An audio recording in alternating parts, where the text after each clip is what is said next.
দেশের ছাত্র সমাজকে কখনো দাবায় রাখতে পারে নাই, ইনশাল্লাহ সামনেও পারবে না। এ দাবি আমাদের বেঁচে থাকার দাবি, এ দাবি আমাদের ন্যায্য অধিকারের দাবি।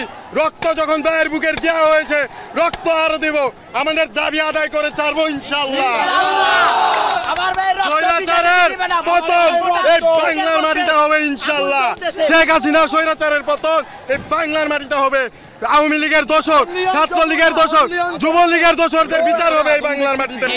এটা তো আমাদের কাজ না, এটা তারাই আগুন লাগাইছে, এটা আওয়ামী লীগের তারাই আগুন লাগাইছে। এখন বিভিন্ন ভাবে ছাত্রলীগের পোলাবানের, ছাত্রদল পোলাবানের মানে নিহত করার জন্য এটা একটা মানে ইস্যু বার করছে, ষড়যন্ত্র বার করছে। আপনারা তো মিডিয়া দেখছেন, আমাদের লোকে কোনো কেউ চাইটা নাই, ভিতরে প্রকাশ করে নাই, এটা ওটা ভুয়া, তারাই তাদের কাজ। দেশে এত মতাদর্শের লোক যদি থাকে, এত রাজাকার যদি থাকে, সরকার এই 15 বছর কি করছে? আমার প্রশ্ন সেই সরকারের কাছে। আমাদের বিচার বিভাগ কি স্বাধীন? প্রশ্ন সেই বিচার বিভাগের কাছে। আমাদের বিচার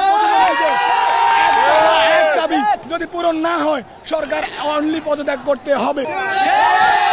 রুখে দাঁড়াও, জালো রে জালো, আগুন জালো, এক দফা এক দাবি, এক দফা এক দাবি, জালো রে জালো, আগুন জালো, আমার ভাইয়ের রক্ত ভিজাতে দেব না, আবু সাইদের রক্ত ভিজাতে দেব না, মুক্ত ভাইয়ের রক্ত ভিজাতে দেব না, জালো রে জালো, আগুন জালো।